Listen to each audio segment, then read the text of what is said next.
Good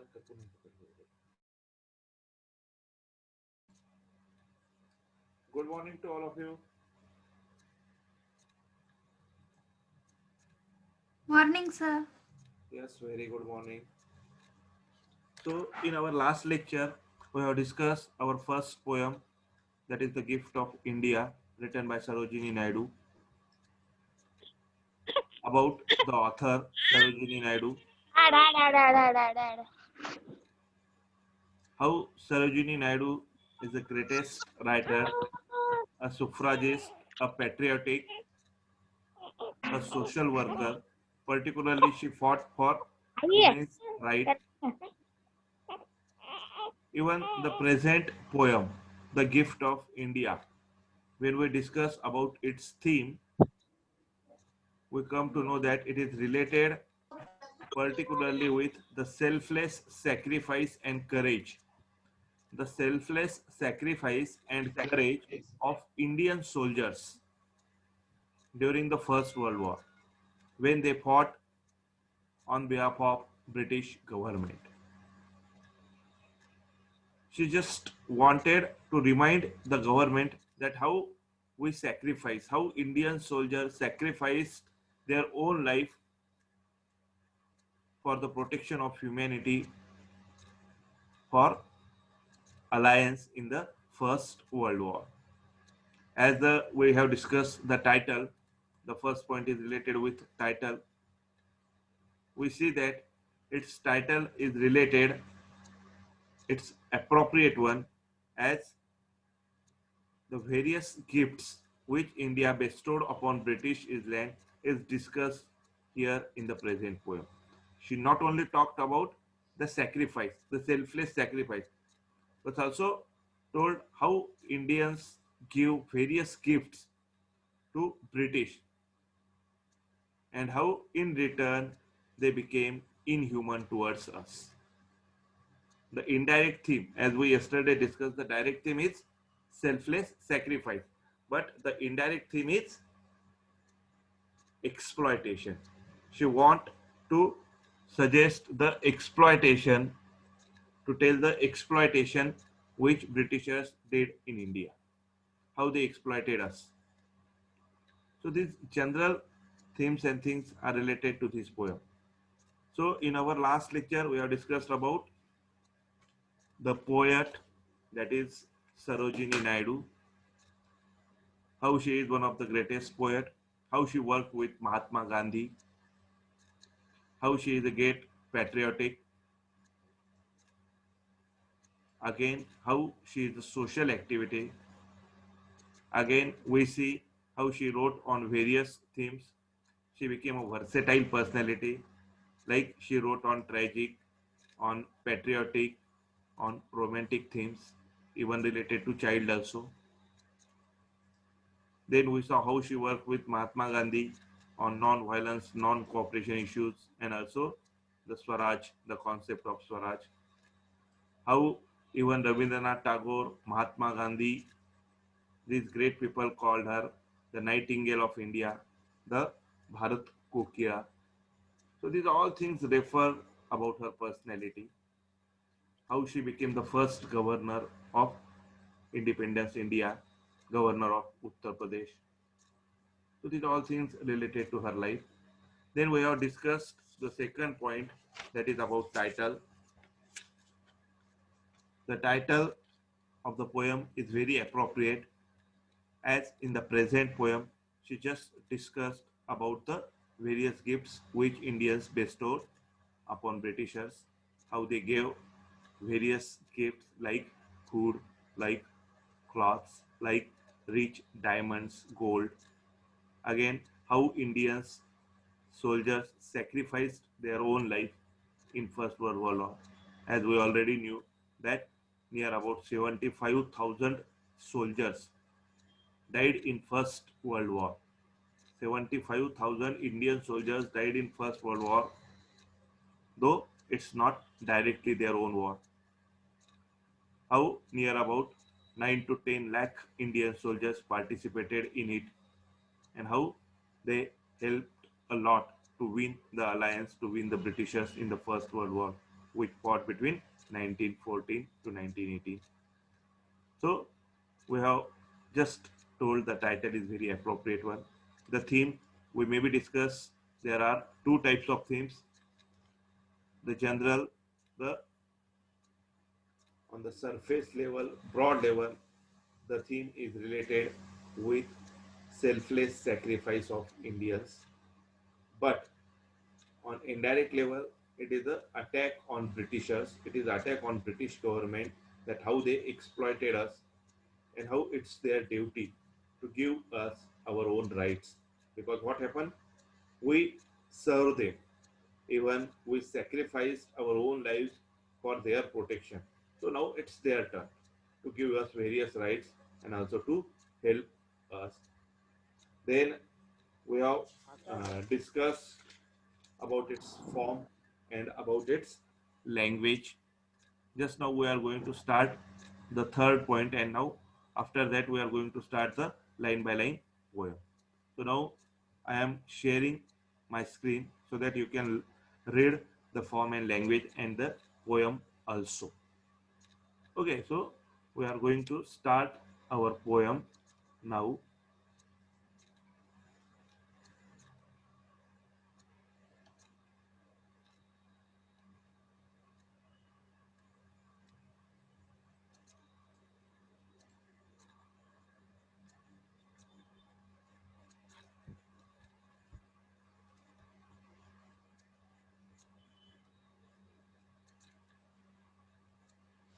Yeah, just see the form and language of the poem. The poem, The Gift of India, has a simple and elegant rhyme scheme, that is AA, BB, and CC, as we have yesterday seen. But just see why the writer divided this type of rhyme scheme in a single stanza. It has certain intention behind this. That's why these writers are called as the greatest writers, greatest poet or writers. Because they wrote, they make such a type of rhyme scheme that from each rhyme scheme we got a different meaning. Just say each of the stanzas have 6 lines. The first 2 lines he followed AA, then BB, and then CC, where the first 2 lines introduce either idea or create a picture. So in the first 2 lines, he create a picture, he tell about certain thing. In the next 2 lines, build up and on them, and the final two present a sort of small conclusion for the stanza. In many anthologies and websites, the poem is treated as a whole, undivided poem. Again, just I told you in our last lecture also that there are various discussions, there are various critics who study this poem differently. Many critics think that the poem is not divided one, it is a single poem. And many critics even also divided it into 4 stanzas. Okay, so for our sake of our study, we have divided this poem into 4 parts, into 4 stanzas. And even each stanza, there are 3 points. In the first 2 lines, she just explained about theme or any picture. In the next 2 lines, she explained that idea. And in the last 2 lines, she just in the last 2 lines, she just explained the conclusion of the previous idea. So now we are going to start our line by line poem. We are discussing about our line by line poem.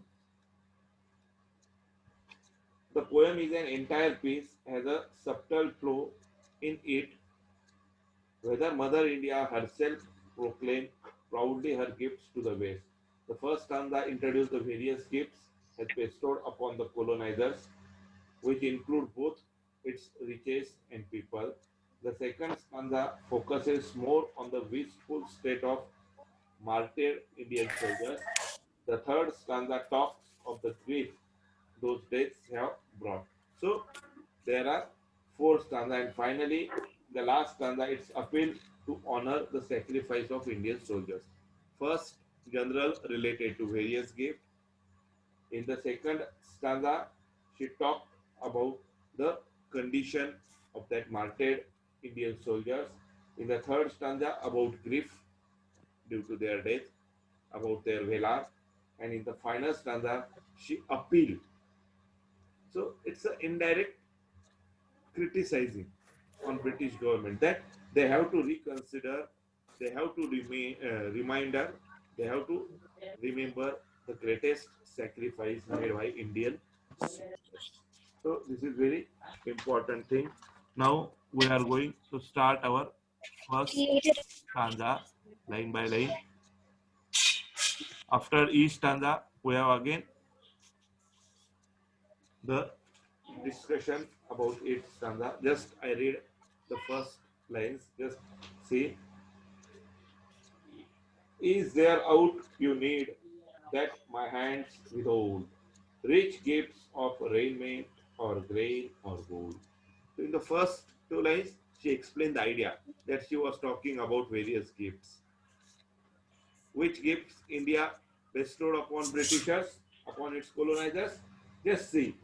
Gift of raiment or grain or gold. That grain, that food, that gold. Gold means that precious ornaments. And again, the last one is raiment, means fine decorative clothes, which Indians always gave to Britishers. Again, see the double meaning. Indians bestowed it upon Britishers, though it is true, but at the same time, the indirect meaning is that Britishers exploited Indians. They exploited from us our rich clothes, our foods, and our gold also. Lo, I have flung to the east and west priceless treasures torn from my base, and laid the sons of my stricken womb to the drum beats of dirty, the sabres of doom. Just see how not only she, Indians or Indian motherland, not only gave gold, not only gave food, not only gave rich cloths, but also what? She also bestowed east and west the priceless treasure, which don't have price, means is soldier from my breast. Every mother like their son. In the same way, the Mother India also liked its soldiers. So it gives the priceless treasures. And led the sons of my stricken womb to the drum beats of duty, the sabers of doom. So here Indians directly, the Indian soldiers, how they obey their orders. The drum beats of duty refer to the orders which British government gave them. So how they obey, how they followed it, how they sacrificed their own life only on the basis of that order, which were like curved blades which cut down lifetime that ultimately led to their death. And due to this order, due to this drum beats of order, it's work like a blade, curved blade, which ultimately brings the end of their life. So just remember how in the very first stanza she focused. She focused on the basic things. In the first two lines, she told about various gifts. Then that in the next two lines, she just developed the idea that not only Mother India gave food, grain, gold, or cloths, but also she sacrificed the particularly priceless treasure that is Indian soldiers who just devote, who just sacrifice their own life only on the drum beats of duty, only on the order, which work like the sabers of doom, like that curved, double-edged curved blade, which ultimately results in the end of their own life. So just say again, I read certain explanation of that particular first stanza. Just see, in the opening stanza of the poem, Mother India raises a question to the world, asking if she has withheld any of her riches like clothes, grain, and gold from them. She asks if she has denied any form of sacrifice to the world that was needed for a better tomorrow. So even here she cleared that she gave everything which the Western world, which the Britishers, which the colonizers want from her. If they need, if they want food, gold, cloth, or even other type of sacrifices or other type of gifts from Indians. Otherwise, Mother India gave them. She has promptly given away the courageous sons of the nation. She calls her priceless treasures to the eastern and western countries without any hesitation to honor her international commitment to ensure harmony in the world. She talks of her brave sons who have readily accepted every challenge that came their way to cater to the global commitments, as a result of which they are lying buried in foreign soils. Mother India argued to send the Indian soldiers to the land of chaos, death, and destruction to protect the nation's integrity and prestige. She has given up the sons born out of her woman to the world for the sake of country's esteem and commitment. Only for the commitments, Indian soldiers sacrificed their own life in the First World War for the sake of humanity, for the sake of nation's integrity, nation's pride. So, if we see the direct meaning related to first stanza, then it is related to the she talked about various gifts which Indians bestowed and how Indians have selflessly sacrificed their own life. But again, on the deeper level, we see it is a sharp attack about on Britishers' exploitation towards Indians, how they deprived Indians from their basic rights, how they took from India the various valuable things like food, like gold, like various clothes, etc. So, on the upper level, the first stanza is very simple. It is really related with selfless sacrifice, various gifts which India, Mother India, bestowed upon the Britishers, upon the colonizers, upon the alliance, how they fought bravely in the First World War, how they sacrificed their own life. So now we move towards our second stanza. Just we have to make hurry due to the short of time.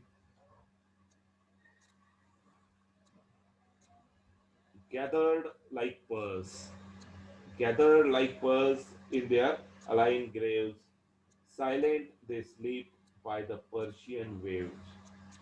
Just see how they sacrifice and how they fought near in all throughout the world. There are on the different battlefields Indian fought.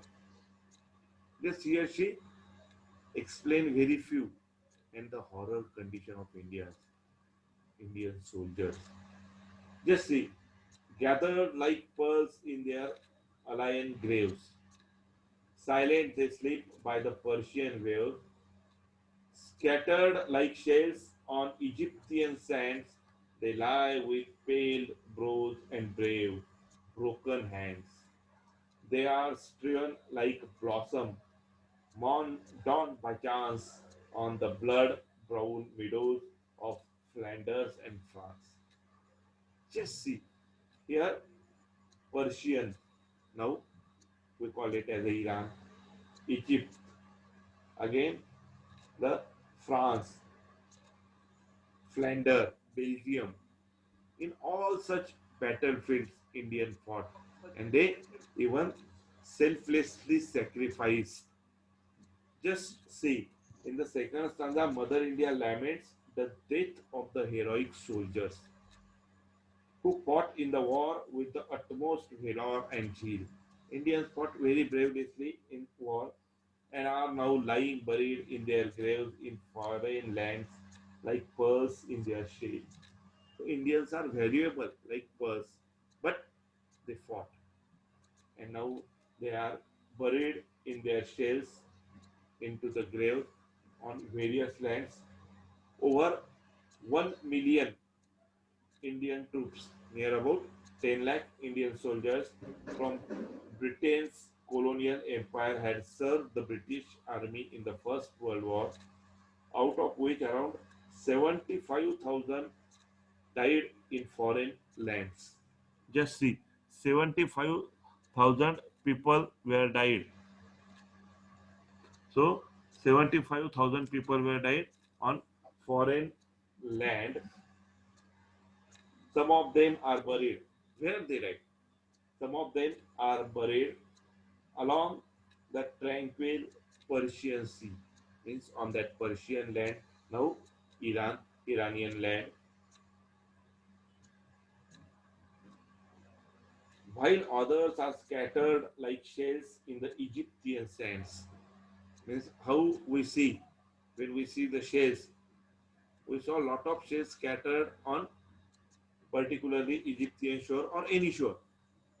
In the same way, how Indian soldiers' dead bodies are scattered, how they fought bravely and ultimately reached to their end.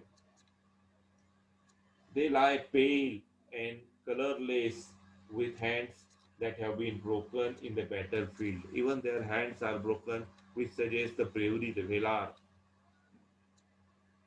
There are other brave soldiers whose lifeless bodies lie scattered like flowers in the blood tainted meadows of Flanders and France. Means due to the battle, the meadows also became blood color and their bodies are scattered like the petals of flowers. In that fields of France and Belgium, Flanders, the bleeding Indian soldiers choose not only to sacrifice their blood and sweat for their motherland, but also to prove the fact that India has never backed out from its promised commitment. The selfless sacrifice of the Indian soldiers show that India has always lived up to its expectations by proving its loyalty to its global allies. So, in the second stanza, it is related with the selfless sacrifice, with the griefs due to her sacrifice, with the grief due to her sacrifice. After that, we see that how Indians promised their own commitment, how near about 75,000 soldiers sacrificed their own life on the foreign battlefield. So here she just make a sharp criticism on British government that though India promised, but now it's their turn. It's their turn to promise and to give the rights to Indians, the freedom to Indians, because Indians always promised, always became loyal towards this alliance, towards the global alliance, towards Britishers also. So here again we have completed our second stanza. In the first stanza we see the various gifts. She talks about various gifts like gold, like food, like rich cloths, like her soldiers. Means Indians always give gifts. Here again a sharp criticism on the exploitation of Britishers. Then in the second stanza we see in the second stanza we just see how Indians fought bravely and how on the various battlefield their dead bodies scattered like the petals, like the shells. Here about 75,000 Indian soldiers' dead bodies. Either they buried or they were scattered on the shore, on the sands, and on the various battlefields like Iran, like Belgium, like France, etc. So it suggests their courage, it suggests Indian sacrifice, it suggests how they fulfill their own promise. That's again a message. Here she want to give the message to Britishers that now it's their turn, that they have to fulfill their promise and they have to give freedom, they have to give rights to Indians. So here we have end about our second stanza. Now just I read the third stanza. Just see. Can a measure the grief of the tears I weep? She talked about her grief due to the loss of 75,000 Indian soldiers in the battlefield, or compass the ooh of the watch I keep, or the pride that thrills through my heart's despair, and the hope that comforts the anguish of prayer, and the far sad glorious vision I see of the torn red banners of victory. Just see, here she expresses her deep grief. Mother India asked rhetorical questions to express the fact that there is no possible way in which the world can measure that the intensity of her grief, because it is not possible to measure, to count the grief related to a mother whose son was lost. It has countless grief. The world cannot possibly comprehend her grief and suffering that she had to face due to the loss of her sons, even though she is torn by the grief in her heart. She is exhilarated by a sense of pride offered by the soldiers. Even she has pride on her soldiers also, because what, they sacrificed their own life for the sake of these allies. She bears immeasurable pain and anguish in her heart at the thought of parting ways with her sons. However, she prays, however, she prays for a world in which there is no place for fight, hatred, or terror, and the thought of a better world in which peace and harmony is restored. So she just India's fought for the better world, for the peaceful and harmonious world. Just see the last line, and the fair, sad, glorious vision I see. So here Mother India say that due to the sacrifice of her soldiers, she had pride on her martyred soldiers, but at the same time, she has a vision, an optimistic vision of this world which become peaceful and harmonious. Here she is anticipating their victory, which will put an end to the cruelties of the world. At the same time, she is saddened by the thought of the soldiers who are going to sacrifice their lives to bring glory to the country. The whole stanza here is optimistic note suggesting that the sacrifice of today shall succeed in making a better tomorrow. So, in the third stanza, she just talked about her grief. She just explained the pride on her son's Velar, and in the end, she became very optimistic for the peaceful future. So here, again, indirectly, Sarojini Naidu is really optimistic about Britishers that in future, due to the great sacrifice of Indians, Britishers will consider, think about Indians' freedom. So we have completed here the three stanzas. Again, just I we repeat. I in the very first stanza, in the very first stanza, she just explained. In the very first stanza, here she just explained about the various gifts given. In the very first stanza, she just explained the various gifts given by Indians to Britishers, like gold, like rich cloths, like food, Not only these materialistic things, but Indians also sacrifice their soldiers. Near about 75,000 soldiers will sacrifice their own life. So, in the very first stanza, it is related with the Indians' gift bestowed upon Britishers.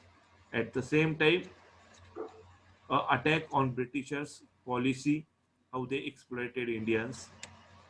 In the second stanza, we see how Indians bravely fought on the battlefield, how they scattered their bodies. Nearly 75,000 Indian soldiers have sacrificed their own life on various battlefields, and their bodies scattered like petals, like shells on the various shores, Iranian, Belgium, France, etc.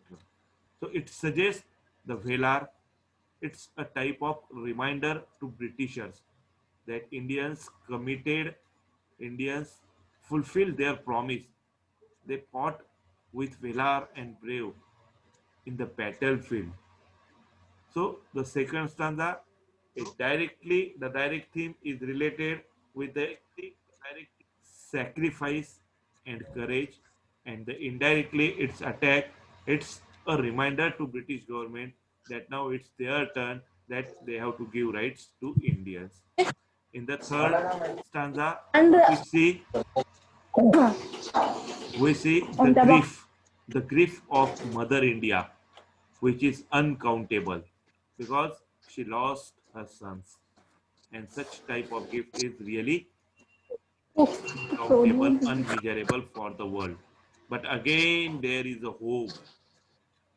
The third stanza ends with an optimistic note that due to the valor, due to the selfless sacrifice of Indian soldiers, there is a possibility of harmonious and peaceful world. Means it's a directly related with the Britishers that now they have to give us such type of peaceful and harmonious future to India also. So friends, we have completed the three stanzas. In our next lecture, we are going to complete the last stanza and again revise the all stanzas of the particular poem. So thank you very much for your silent response and have a good day. Thank you.